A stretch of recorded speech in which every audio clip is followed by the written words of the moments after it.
Concept of physics by H.C. Verma புக்ல இருக்க 14th chapter, அதாவது மெக்கானிக்கல் ப்ராப்பர்ட்டிஸ் ஆஃப் மேட்டர். அந்த சாப்டர்ல இருக்க ஆப்ஜெக்டிவ் 1 பார்த்துட்டு இருக்கோம். அதில் ஆல்ரெடி 10 ப்ராப்ளம்ஸ் பார்த்துட்டோம். இப்போ 11th ப்ராப்ளம்ல இருந்து ஸ்டார்ட் பண்றோம். 11th ப்ராப்ளம் என்ன அப்படின்னா, by a surface of a liquid we mean. ஒரு லிக்விட் சர்ஃபேஸ்ன்னு நம்ம எதை மீன் பண்ணலாம் அப்படின்னு கேட்குறாங்க. A geometrical plane like x equal to 0. தப்பு. All molecules exposed to the atmosphere. Liquid சர்ஃபேஸ்னா அதில் இருக்கிற எல்லா மாலிகுலும் அட்மாஸ்பியருக்கு எக்ஸ்போஸ் ஆயிருக்குன்னு சொல்றாங்க இல்லையா? அட்மாஸ்பியருக்கு எக்ஸ்போஸ் ஆயிருக்குன்ற அவசியமே கிடையாது. இப்போ ஆப்ஷன் பியும் தப்பு. A layer of thickness of the order of 10 to the power minus 8 meter. அடுத்த option 10 to the power minus 4 meter. இந்த 10 to the power minus 4 meter எப்படி எழுதலாம் அப்படின்னா 10 to the power minus 1 into 10 to the power minus 3 எழுதலாமா? 10 to the power minus 3 மீட்டர்ன்றது 1 millimeter. 10 to the power minus 1ன்றது 0.1. 0.1 millimeter அப்படிங்கிறாங்க. Option 4ல வந்து surface இருக்கு இல்லையா, liquid சர்ஃபேஸோட thickness வந்து 0.1 மில்லிமீட்டர்ன்றாங்க. இந்த 0.1 மில்லிமீட்டர்ன்றதே ஒரு மேக்ரோஸ்கோபி இல்லையா? இவ்வளோ அதிகமா எனக்கு ஒரு சர்ஃபேஸோட திக்னஸ் இருக்கவே இருக்காது. வந்து 10 to the power minus 8 மீட்டர்ன்றது பெட்டர் ஆப்ஷன். அப்போ ஆப்ஷன் சி இல்லையா? அப்போ வந்து டாப் சர்ஃபேஸ்ல வந்து மாலிகுலர் லெவல்ல தான் எனக்கு வந்து என்ன இருக்கணும் அப்படின்னா சர்ஃபேஸ் திக்னஸ் இருக்கும். அப்போ 10 to the power minus 8 metre. அடுத்து 12th problem. An ice cube is suspended in vacuum in a gravity-free hall. As the ice melts, it. ஒரு ஐஸ் கியூப வேக்கம் கிராவிட்டி ஃப்ரீ ஹால், ஓகேவா? ஒரு ஹால், அதில் gravity இல்லை, vacuum hall அது. அப்படி இருக்கப்ப ice melt ஆனா என்ன பண்ணுன்னு கேட்குறாங்க. K will retain it's cubical shape. அதே ஷேப்பில் தான் இருக்கும் அப்படின்னு ஃபர்ஸ்ட் ஆப்ஷன்ல சொல்றாங்க. செகண்ட் ஆப்ஷன்ல will change it shape to spherical அப்படின்னு சொல்றாங்க. Third will fall down on the floor of the hall அப்படின்னு சொல்றாங்க. ஃபோர்த் வந்து வில் ஃப்ளை அப் அப்படின்னு சொல்றாங்க. ஏன் என்ன சொல்லியிருக்காங்க அப்படின்னா, உங்களுக்கு ஒரு கிராவிட்டி ஃப்ரீ ஹால் இருக்கு, ஓகேவா? இதுதான் அந்த கிராவிட்டி ஃப்ரீ ஹால்னு எடுத்துக்கிறோம். இதுல கிராவிட்டி இருக்காது. இதுல என்ன பண்ணிருக்காங்க அப்படின்னா, உங்களுக்கு ஒரு ஐஸ் கியூபை சஸ்பெண்ட் பண்ணியிருக்காங்க இல்லையா? இதுதான் அந்த ஐஸ் கியூப்னு எடுத்துக்கணும். இதை சஸ்பெண்ட் பண்ணியிருக்காங்க. இது என்ன ஹால்னு சொல்லியிருக்காங்க அப்படின்னா, இது வேக்கமும் கூட இல்லையா? வேக்கம் அப்புறம் கிராவிட்டியும் இல்லை, அதில் ஒரு ஐஸ் கியூபை சஸ்பெண்ட் பண்ணியிருக்காங்க. இப்போ இந்த ஐஸ் மெல்ட் ஆனால் கீழே வரத்துக்கு வாய்ப்பு இருக்கா? இல்லை. கீழே வரணும்னா டவுன்வர்ட் டைரக்ஷனில் எனக்கு ஏதாவது ஒரு ஃபோர்ஸ் ஆக்ட் ஆகும். இங்கேதான் கிராவிட்டி இல்லை இல்லையா? அப்போ எனக்கு டவுன்வர்ட் டைரக்ஷனில் ஃபோர்ஸ் ஆக்ட் ஆகலைன்னா கீழே வராது. மேலே போகுமா? மேலே போகணும்னா எனக்கு அப்வர்ட் டைரக்ஷனில் ஏதாவது ஃபோர்ஸ் ஆக்ட் ஆகணும். அப்வர்ட் டைரக்ஷனில் எதுவும் ஃபோர்ஸ் ஆக்ட் ஆகல, அப்போ மேலேயும் போகாது. அதே ஷேப்பில் இருக்குமா? அதாவது ஃபர்ஸ்ட் ஆப்ஷன் சொல்லியிருக்காங்களா, will retain it's cubical shape. அப்படியே கியூபிக்கல் ஷேப்ல இருக்குமான்னா அதுவும் கிடையாது. ஏன் அப்படின்னா இப்போ இந்த சீனரியோவில் ஒரே ஒரு ஃபோர்ஸ் தான் இருக்கு. என்ன ஃபோர்ஸ் அப்படின்னா கொகசிவ் ஃபோர்ஸ் இல்லையா? இந்த சர்ஃபேஸ் டென்ஷன்னால எனக்கு ஐஸ் மெல்ட் ஆனதுக்கப்புறம் என்ன ஆகுது அப்படின்னா லிக்விடா மாறிடுச்சு இல்லையா? இப்போ வாட்டரா மாறிடுச்சு அப்படின்னா அதில் எனக்கு என்ன இருக்கும் அப்படின்னா சர்ஃபேஸ் டென்ஷன் இருக்கும். சர்ஃபேஸ் டென்ஷன் என்ன பண்ணும் அப்படின்னா, ஒரு குறிப்பிட்ட வால்யூம் இருக்குன்னா சர்ஃபேஸ் டென்ஷனோட வேலை என்ன அப்படின்னா லீஸ்ட், அதாவது மினிமம் பாசிபிள் சர்ஃபேஸ் ஏரியா உள்ள ஷேப்புக்கு கொண்டு வந்துடும். கியூப்ன்றது மினிமம் பாசிபிள் சர்ஃபேஸ் ஏரியா ஷேப்பே கிடையாது. கியூபோட வால்யூம் வந்து வின்னு வச்சுங்களேன். இந்த வால்யூம் எந்த ஷேப்ல இருந்தா எனக்கு மினிமம் சர்ஃபேஸ் ஏரியா இருக்கணும்னு பார்க்கணும் இல்லையா? அப்போ அந்த ஷேப்புக்கு தான் இந்த சர்ஃபேஸ் டென்ஷன்றது கொண்டு போய்விடும் இல்லையா? மினிமம் சர்ஃபேஸ் ஏரியா ஒரு குறிப்பிட்ட வால்யூமுக்கு எந்த ஷேப்புக்கு இருக்கும் அப்படின்னா ஸ்பியருக்கு மட்டும்தான் இருக்கும் இல்லையா? அப்போ will change it shape to spherical. கியூபா இருக்காது, ஏன்னா சர்ஃபேஸ் டென்ஷன் ஷேப்பை மாத்திரும். Will fall down on the earth. Downward டைரக்ஷன்ல எந்த ஃபோர்ஸும் ஆக்ட் ஆகல. Will fly up. அப்வர்ட் டைரக்ஷன்ல எந்த ஃபோர்ஸும் ஆக்ட் ஆகல. Surface tension minimum surface area உள்ள ஷேப்புக்கு மாத்திரும், அதாவது ஸ்பெரிக்கல் ஷேப்புக்கு மாத்திரும். Option B. அடுத்து, when water droplets merge to form a bigger drop. Water டிராப்லெட்ஸ்லாம், அதாவது நிறைய வாட்டர் டிராப்லெட் ஒரு பெரிய வாட்டர் டிராப்லெட்டா சேர்ந்தா எனக்கு எனர்ஜி லிபரேட் ஆகுமா இல்ல அப்சர்வ் ஆகுமா? ரெண்டுமே ஆகாதா? The energy may be liberated or absorbed depending on the nature of the liquid.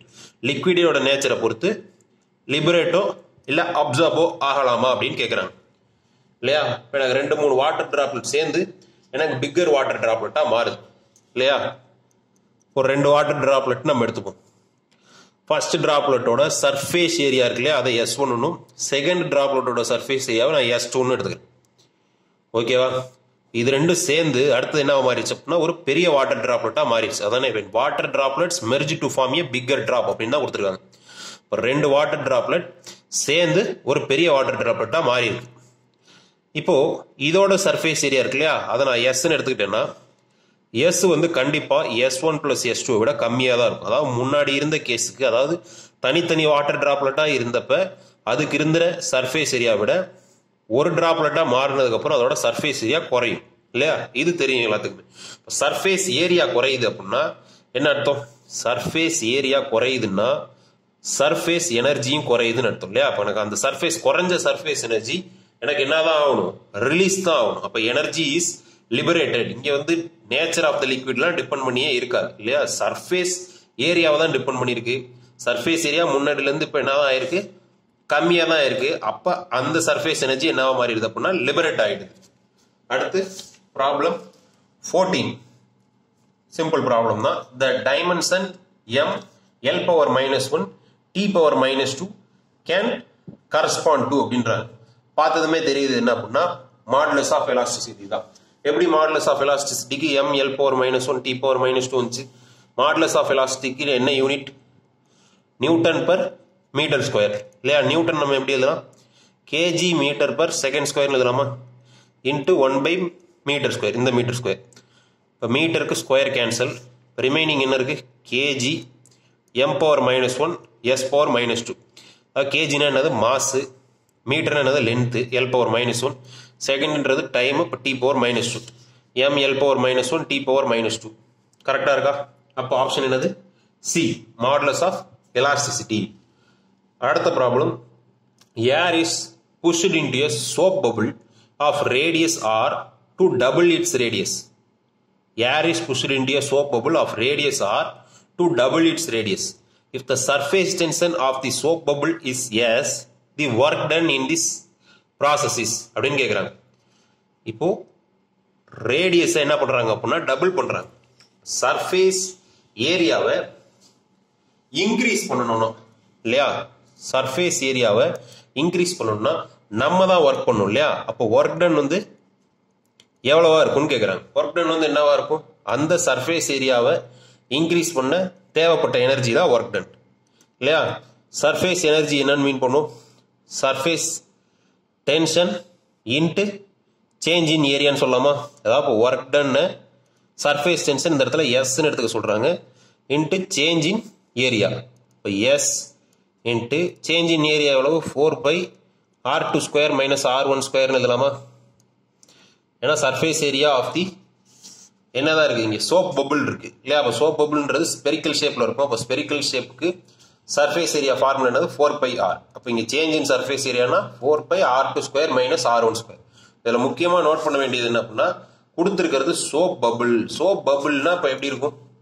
உள்ள ஏர் இருக்கும், சோப் ஃபிலிம் இருக்கும், வெளியும் ஏர் இருக்கும். இப்போ இங்க 2 சர்ஃபேஸ் இருக்கு இல்லையா? அப்போ எனக்கு ஒர்க் டன் என்ன ட்வைஸ் இல்லையா? அப்போ 2 மல்டிப்ளை பண்ணிக்கணும். எத்தனை சர்ஃபேஸ் இருக்கோ அதை மல்டிப்ளை பண்ணிக்கணும். அப்போ 2 into S into 4πr² minus r1². r2² எவ்வளவு?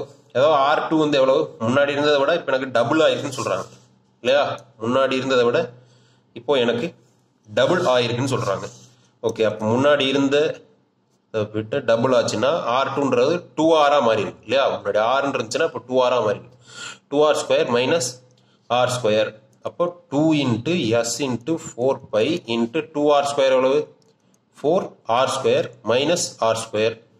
இப்போ 2 into S into 4π into 4r² minus r², 3r². இப்போ 2 இன்ட்டு 3 இன்ட்டு 4 எவ்வளவு? 24πs r² இருக்குமா? 24πr²s. இப்போ ஆப்ஷன் டி தான் கரெக்ட் ஆன்சர். அடுத்த problem 16th problem. If more air is pushed in a soap bubble, then pressure in it. பார்த்ததுமே சொல்லிடலாம் என்ன ஆகும், டிக்ரீஸ் தான் ஆகும்.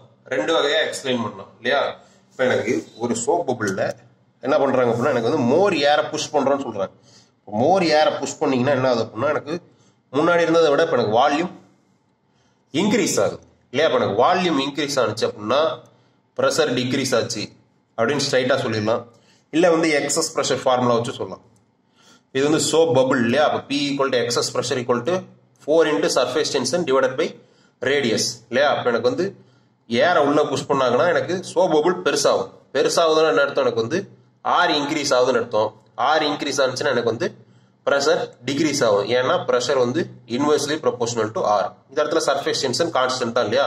முன்னாடி இருந்த சோப் பபிள்ளையோட தான் சைஸை இன்க்ரீஸ் பண்றாங்க. அப்போ P வந்து inversely proportional to R, radius increase ஆகுது, ப்ரெஷர் டிக்ரீஸ் ஆகுது. ஆப்ஷன் ஏன்னு சொல்லிடலாம். அடுத்த problem, if two soap bubbles of different radii are connected by a tube இல்லையா. ஒரு டியூப் இருக்கு, ஒரு டியூப்ல ரெண்டு சோப் பபிள் கனெக்ட் பண்ணியிருக்காங்க வெவ்வேறு ரேடியஸ் உள்ள இல்லையா. Two soap bubble of different ரேடியன்னு கொடுத்துருக்காங்க. இது ஸ்மாலர் பபிள், இது பிக்கர் பபிள். என்ன சொல்லியிருக்காங்க அப்படின்னா, air flows from bigger bubble to the smaller bubble till the size becomes equal. அதாவது சின்ன பபிள்ல இருந்து இல்ல பெரிய பபிள்ல இருந்து சின்ன பபிளுக்கு ஏர் ஃப்ளோ ஆகும். எப்ப வரைக்கும் அப்படின்னா, இது ரெண்டோட சைஸுமே எனக்கு ஈக்குவலா வர்ற வரைக்கும் ஏர் ஃப்ளோ இருக்கும் அப்படின்னு சொல்றாங்க. அடுத்து air flows from bigger bubble to the smaller bubble till the sizes R